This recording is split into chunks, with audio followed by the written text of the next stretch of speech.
नमस्कार दोस्तों, वनडे पाठशाला यूट्यूब चैनल में आपका एक बार फिर से स्वागत है। देखिए, ये हमारे मित्र हैं, इनका यहाँ इलाहाबाद में डीवी हुआ है और इनका मेडिकल जहाँ पे भेजा था वो आगरा में भेजा था। ठीक दोस्तों, तो आइए हम इनसे जानते हैं कि पूरा डीवी प्रोसेस और मेडिकल के बारे में। ठीक, तो आप बताइए सीरियल वाइज कि यहाँ पे डीवी के बारे में सब बच्चे घबराए रहते हैं। जी जी। तो थोड़ा सा बताइए कि डीवी किस हिसाब से हुआ है। दरअसल सर जी, घबराने की कोई बात नहीं है, उसमें सब कुछ बिल्कुल सिंपल चल रहा है।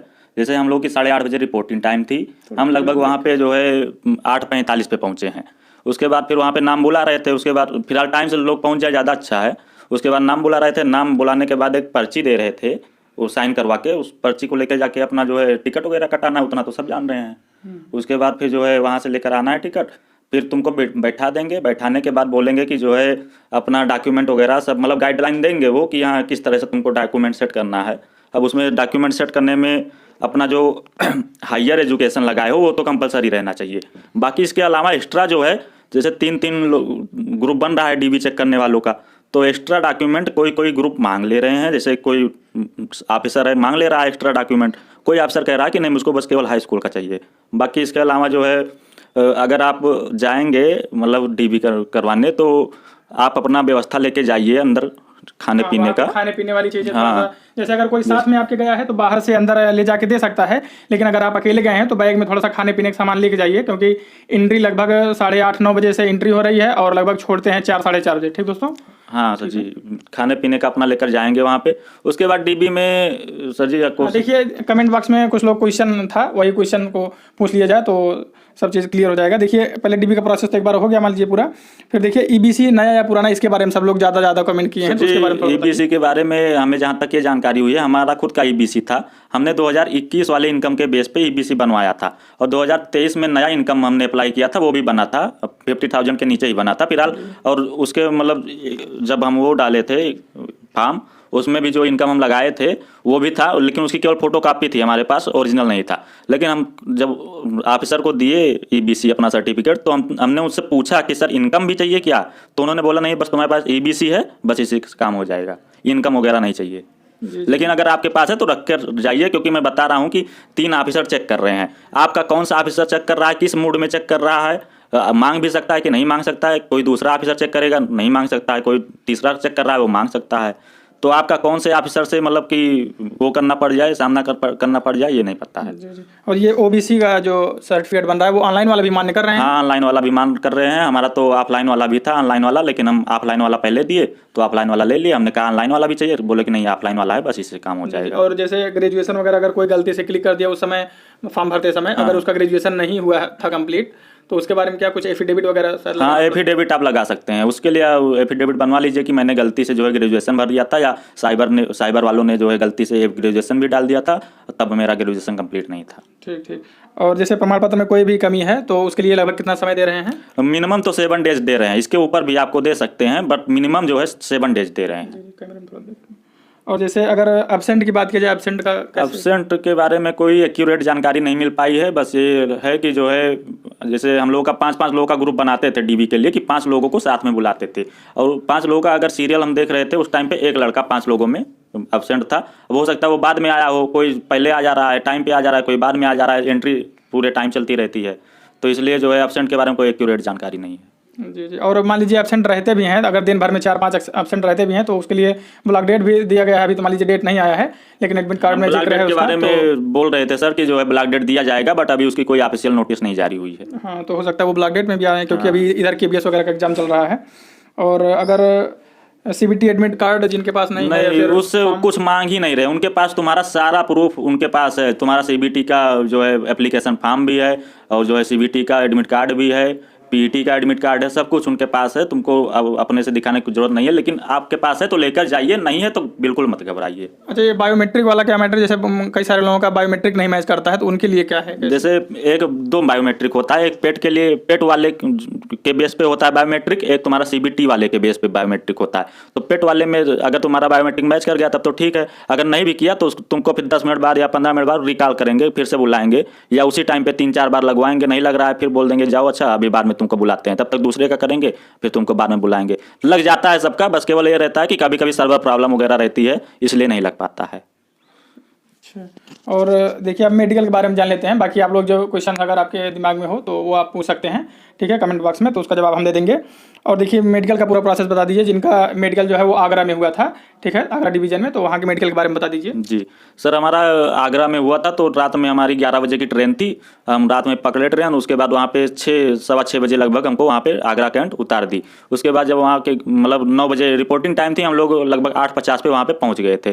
तो सर ने बोला कि ठीक है सभी लोग बैठो, अभी आराम करो, अभी सर लोग वहाँ मतलब मेडिकल वाले डॉक्टर लोग वगैरह आ जाएंगे तब आप लोग का शुरू होगा। तो हम लोगों को लगभग 9:30 के लगभग 9:40 पे एंट्री हुई है वहाँ पे अंदर में इस हॉस्पिटल में। वहाँ पे जब एंट्री किए तो सबसे पहले फॉर्म दिया गया, 3-4 फॉर्म था, उसमें सब भरवाया गया था। मतलब एक ही था, उसमें पूरा कांटी स्टेपलर लगा हुआ था, उसी में अपना सब पूरा भरे। उसके बाद फिर आई टेस्ट हुआ। आई टेस्ट में सबसे पहले जो है LCD टाइप में लगी होती है, रिमोट कंट्रोलर वाली, कभी आप जैसे टीवी होती है LCD वाली, उस हिसाब से उसमें जो है जैसे पहले सबसे छोटा लेटर देते हैं, VU, WOP, ऐसे 4-5 अक्षर रहता है। उसको पूछते हैं कि यहाँ क्या लिखा है, पहले दोनों आँख से बताना होता है। उसके बाद फिर बाई बोलेंगे, बाई आँख बंद करके एक आँख से बताओ, बाई आँख बंद करके ऐसे एक आँख से बताना पड़ेगा। फिर बोलेंगे दाई आँख बंद करके बताओ, दाई आँख बंद करके बताना पड़ेगा। उसके बाद फिर स्लाइड चेंज कर देंगे, फिर उससे बड़ा अक्षर लगाएंगे, उससे बड़ा पढ़ लिए, 2-3 स्लाइड पढ़ लिया। अगर सबसे छोटा अक्षर वाला अगर स्लाइड पढ़ लिया तो उनको इतना कॉमन सेंस हो जाता है कि अब बड़ा वाला तो पढ़ ही लेंगे। उसके बाद फिर जो है कलर विजन में हुआ। कलर विजन में एक बुक आती है, डायरी टाइप में होती है, लगभग 25 पेज की होती है। उसमें किसी में जो है 5 लिखा होता है, किसी में 7 लिखा होता है, किसी में 52 लिखा होता है, किसी में 26 लिखा होता है। इसको पढ़ना होता है। उसके बाद फिर जो है आगे वो होता है, मतलब वैसे तिरछा बना रहता है, हाँ लाइनिंग। उसमें बोलते हैं कि इसी पे अपना उंगली चलाओ। रेड वाले पे बोलेंगे तो रेड वाले पे उंगली चलाना है, और ग्रीन वाले पे बोलेंगे तो ग्रीन वाले पे उंगली चलाना है।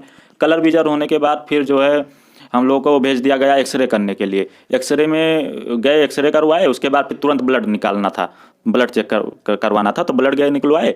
ब्लड निकलवाने के बाद फिर यूरिन टेस्ट होता था। यूरिन टेस्ट में क्या है कि बस केवल तुमको एक मतलब कि पत्ती टाइप में ऐसे देंगे, किट देते हैं, उसी किट पे तुमको जो है अपना यूरिन डोनेट करके लेकर आना है, उनको दिखा देना है। उसमें 2 बिंदी पड़ी होती है, उस बिंदी पे आपको यूरिन मतलब डोनेट करना है, उसके बाद लेकर आना है। अगर बिंदी का कलर चेंज हुआ तो वो पास कर देते हैं कि हाँ ठीक है। वैसे नॉर्मली सबका हो जाता है, किसी को कोई दिक्कत नहीं होती है। उसमें किट में तुम्हारा कोई नाम वगैरह कुछ नहीं लिखा होता, बस वैसे पकड़ा देते हैं कि इस पे जाओ, लेकर जाओ, पेशाब करके आओ, दिखा। हाइड्रोसील में हम लोग का 5 सेकंड में हाइड्रोसील चेक हुआ है। बस केवल यहाँ तक उतरवाते हैं, पैंट और अंडरवियर। उसके बाद बोलते हैं कि 2 बार अपना खांस दो, 2 बार खांस दिए, बस तुरंत फिर चढ़ा लो, ठीक है जाओ। और उसके बाद पाइल्स तो बिल्कुल चेक ही नहीं किया, उसके बारे में कोई बात ही नहीं हुई पाइल्स के बारे में। हाँ, तो देखिए अगर बीपी की बात की, यहाँ इलाहाबाद में तो काफ़ी समस्या थी बीपी को लेकर के। हम यहाँ पे गए थे तो इलाहाबाद में जो मेडिकल हो रहा था, लगभग मान के चलिए कि एक बच्चा तो बता रहा था कि उसके पूरे ग्रुप का ही बीपी सबका हाई है, किसी के 61, किसी के 62, तो सबको 2-2, 3-3 दिन उसी के लिए रोके थे। तो वहाँ पे कैसे क्या मैटर था? नहीं, वहाँ पे तो 40 बंदों के ग्रुप में जो है केवल 2 लड़कों का बीपी हाई बताया था। एक का 140+ था लगभग, ये 144 था लगभग, और एक का 162 था। तो जो है उसको फिर से रिकॉल किए। रिकॉल करने के बाद उसका फिर से टेस्ट किया गया तो 162 वाला जो था उसका फिर भी हाई बता रहा था, बाकी 144 वाला नॉर्मल हो गया था। तो 162 वाले को जो है ECG के लिए भेज दिया गया था। अच्छा, बाकी और उसी एक लड़के और सभी लोगों का ECG नहीं हो रहा था? नहीं, नॉर्मल लड़कों का नहीं हो रहा था। जिसका नॉर्मल आ जा रहा था उसका नहीं हो रहा था। एक्सरे सबका हो रहा है? एक्सरे सबका हो रहा है। यूरिन भी सबका हो रहा है? यूरिन भी सबका हो रहा था। और पाइल्स टेस्ट? पाइल्स किसी का नहीं हुआ। अच्छा, चलिए ठीक है। और देखिए यहाँ पे भाई साहब बता रहे हैं कि जैसे वहाँ पे चश्मा जो लगा रहे थे, यहाँ पे देखिए इलाहाबाद में जब मेडिकल होता था तो चश्मे वाले कैंडिडेट के लिए सीधे डिटेल मेडिकल कमेटी DMC बैठा देते थे। यानी कि अगर आप चश्मा लगाए हैं तो एक बार जांच हुआ, फिर उसके बाद तुरंत ही 4 डॉक्टरों की कमेटी बैठा देते थे। चारों डॉक्टर मिलकर चेक करते थे। लगभग मिनिमम 2 से 3 दिन लगता था, ठीक है। लेकिन वहाँ पे ऐसा कुछ नहीं था। जो लोग चश्मा भी लगाए थे उनका भी एक ही दिन में सब कुछ क्लियर हो गया ना? चश्मे वालों को भी एक ही दिन में पूरा क्लियर कर दिया था। बस केवल उनसे कोई फॉर्म अलग से भरवा रहे थे, बाकी तुरंत मतलब उसी दिन कंप्लीट कर दिया था उनका मेडिकल जी। और देखिए ये विजन टेस्ट में थोड़ा सा 1 सेकंड के लिए जान लीजिए आप लोग। विजन टेस्ट में देखिए आपको जब आँख को ऐसे एक आँख जब चेक किया जाता है, डिस्टेंस विजन, अगर इसको ढका जाए तो आप ढकने के अंदर आपको आंख नहीं बंद करना, ठीक है। यानी कि आंख दोनों ही खोलना है, केवल आपको ऐसे ऊपर से ढकना है, ठीक है। नहीं तो जैसे नॉर्मली मतलब उसको प्रेस करना है, बहुत तेज से नहीं दबाना है। और अगर आंख भी बंद कर रहे हो तो नॉर्मली एकदम बंद करो, या नहीं कि खूब तेज से दबा दो। देखिए जैसे अगर आप 1 सेकंड के लिए जैसे आनिए, ऐसे अगर आप एक साइड से ऐसे ढके हैं, ठीक, अगर आप वो आंख भी बंद किए रहेंगे और ऐसे ढके भी रहेंगे तो आंख बंद करने से क्या होता है, दूसरी बार जब आप ऐसे तुरंत इसको करेंगे तो इसमें थोड़ा सा डिम टाइप में आ जाता है, ठीक है, जैसे आंख की रोशनी उतना थोड़ी देर clear के लिए नहीं हो पाता, 2 सेकंड 4 सेकंड के लिए क्लियर नहीं हाँ, हो या फिर पाता। 2-4 सेकंड का गैप ले लीजिए सर, 1 सेकंड 2 सेकंड रुक जाइए, उनसे बोल दीजिए। तो हालांकि कोई विशेष मैटर नहीं करता है, तो ये सब थोड़ी चीज़ें ध्यान देनी है। लेसिक सर्जरी चेक करने के लिए बाद में, जैसे आई टेस्ट करने के बाद में लेसिक सर्जरी टेस्ट होती है कि हाँ तुमने सर्जरी वगैरह तो नहीं करवाया है आंख में, तो एक ड्राप डालते थे। उस ड्राप को डालने के 10 मिनट बाद आपको कुछ दिखेगा ही नहीं, मतलब बहुत धुंधला धुंधला टाइप में दिख रहा था, कोई लेटर वगैरह नहीं देख सकते थे। हाँ, बड़ा दृश्य जो था वो सब दिख रहा था, बाकी लेटर वगैरह जो मेन चीज़ थी वो नहीं दिख रहा था। उसके बाद फिर टार्च लेकर जो है आंख फैला के देख रहे थे, बाकी और कुछ नहीं हुआ है हम लोगों का, सब कुछ फिट था। और लास्ट में यही बोले कि हाँ, कैटेगरी भी नहीं बताए, लास्ट में यही बोले कि जो है हम लोग जैसे कैटेगरी की मांग करने लगे कि कैटेगरी क्या मिली है सर, तो बोले कि सब लोग फिट हो, कैटेगरी वगैरह बाद में तुम लोगों को पब्लिश की जाएगी इलाहाबाद वेबसाइट पे, प्रयागराज वेबसाइट पे। ठीक दोस्तों, तो आज के वीडियो में बस इतना ही। बाकी और भी आगे की इन्फॉर्मेटिव वीडियो के लिए आप हमारा चैनल सब्सक्राइब कर सकते हैं। धन्यवाद दोस्तों। बाकी और भी अगर कोई क्वेश्चंस हैं तो आप लोग कमेंट बॉक्स में पूछ सकते हैं। धन्यवाद।